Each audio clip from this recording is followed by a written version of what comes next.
किसान भाइयों नमस्कार।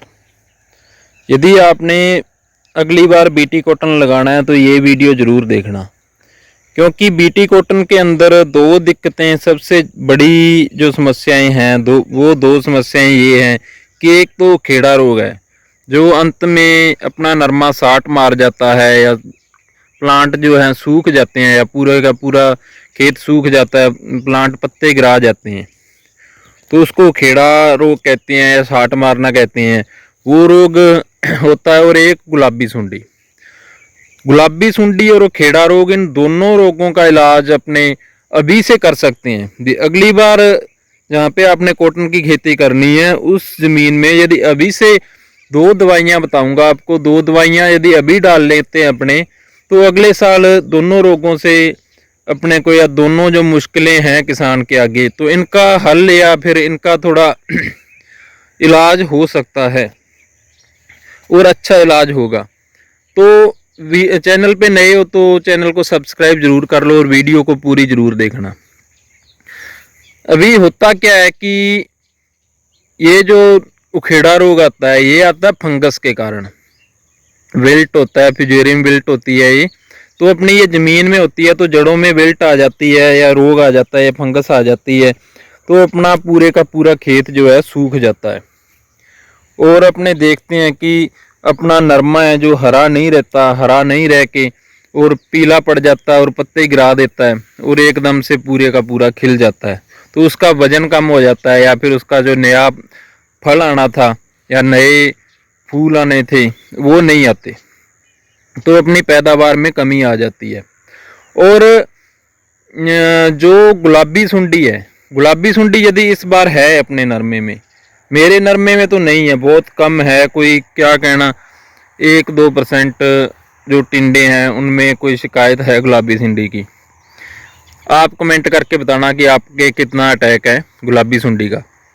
गुलाबी सुंडी भी यदि अपने खेत में है तो उसका जो गुलाबी सुंडी है वो अपने प्यूपा बन जाता है, उसका प्यूपा ज़मीन में पड़ा रहता है।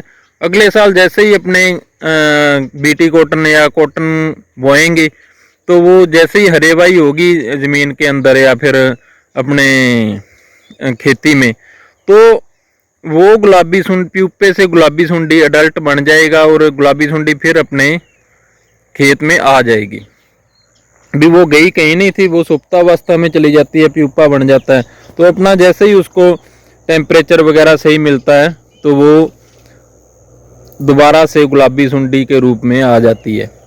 तो उस प्यूपे को कैसे नष्ट करना है उसका भी अभी इलाज होगा, और ये जो उखेड़ा रोग आता है इसको कैसे नष्ट करना है इसका भी इलाज अभी होगा।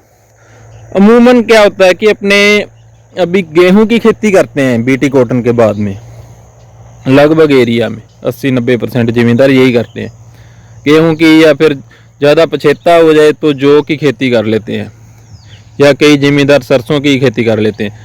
कोई भी खेती कर रहे हो आप, ज़मीन तैयार करने से पहले भी अपने पानी लगा दिया, उसके बाद में अपने हल चलाते हैं और फिर अपने सुहागा लगाते हैं।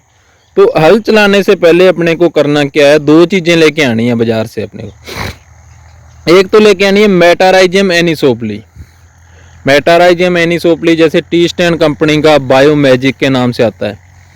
1 बिघे का 1 लीटर लेके आना है अपने को, 1 बिघे के हिसाब से 1 लीटर। और इसको करना क्या है, 1 बिघे के लिए 10 किलो अपने ये जो गोबर की खाद है सड़ी हुई, उसको थोड़ा गिल्ला करके उसमें मिला लेना है 1 लीटर को।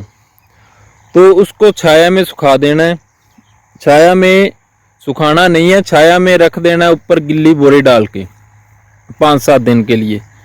तो उसका रिजल्ट क्या होगा, वो जो 1 लीटर है वो पूरी की पूरी उस जो गोबर की खाद है उसके अंदर मल्टीप्लाई हो जाएगी। मेटाराइजियम एनिसोप्ली है वो मल्टीप्लाई हो जाएगी, वो 1 बिघे की डोज है अपने। और ऐसे ही अपने जैसे ट्राइकोडर्मा लेके आना है, बाज़ार में मिलता है टी स्टैंड कंपनी का, जैसे है बायोकेयर एफ के नाम से आता है, या और किसी भी कंपनी का, अच्छी कंपनी का आप ले लेना। तो उसको क्या करना है, उसको भी 10 किलो खाद लेनी है गोबर की सड़ी हुई, तो उसी में वैसे ही नमी बरकरार रखनी है, उसमें मिला के और 1 बीघे के लिए 10 किलो खाद है, वो अपने बीघे के हिसाब से आप देख लेना। 1 लीटर उसके अंदर मिला के और 5-7 दिन उसको रख देना छाया में, नमी बरकरार रखनी है। उसको ऊपर से ढक लेना बोरी से, जूट वाली बोरी से उसको गिल्ला रखना, तो वो भी मल्टीप्लाई हो जाएगा। तो जैसे ही अपने हल चलाने के लिए या ज़मीन तैयार करने के लिए अपने तैयारी करते हैं, तो उससे पहले अपने को ये दोनों खाद मिला के 1 बीघे में डाल देनी है। तो इससे होगा क्या, जो प्यूपा पड़े हैं ज़मीन के अंदर, मेटाराइज़म एनिसोप्ली उन प्यूपा को मार देगा या ख़त्म कर देगा। और जो गंदी फंगस है अपनी ज़मीन के अंदर, तो ट्राइकोडर्मा है जो, वो काफ़ी जड़ वाली फंगस होती है, लगभग फंगस को ख़त्म कर देता है। तो उसका अपने गेहूं पे भी अच्छा रिजल्ट आएगा, गेहूं की जड़ में भी कोई फंगस नहीं लगेगी। और साथ ही साथ अगले साल जो नरमे की बिजाई करेंगे तब अपनी ज़मीन के अंदर फंगस नहीं होगी। तो नरमा उगते समय जो जड़ गल जाती है या जड़ काली होके वो नरमा जल जाता है, लू के कारण बोलते हैं अपने, वो भी कम होगा या नहीं होगा। और जो लास्ट में अपने नरमे में विल्ट रोग आता है वो भी नहीं आएगा। तो इससे भी कहीं ना कहीं अपने को छुटकारा मिल जाएगा। तो ये काम करना अभी से है, क्योंकि कोई भी काम अपने को करना होता है तो उसकी प्री प्लानिंग बहुत जरूरी होती है। यदि अपने छोड़ दिया, नरमे की खेती छोड़ दी, आपके पास और कोई विकल्प है और ऑप्शन है, तो आपको वो तो दूसरी बात है। यदि आपने खेती करनी नरमे की है तो आपको अभी से उसका ध्यान पूरा देना पड़ेगा। तो इसका ज़्यादा कोई खर्चा भी नहीं होगा, और जितना रिजल्ट है रिजल्ट के हिसाब से तो बिल्कुल ही खर्चा नहीं होगा। तो अच्छा रिजल्ट आएगा इस चीज़ का। मैं तो ये चीज़ ज़रूर करूँगा, और आप यदि ऐसा करते हो या पहले किया तो कमेंट करके ज़रूर बताना। वीडियो पूरी देखने के लिए धन्यवाद, मेहरबानी।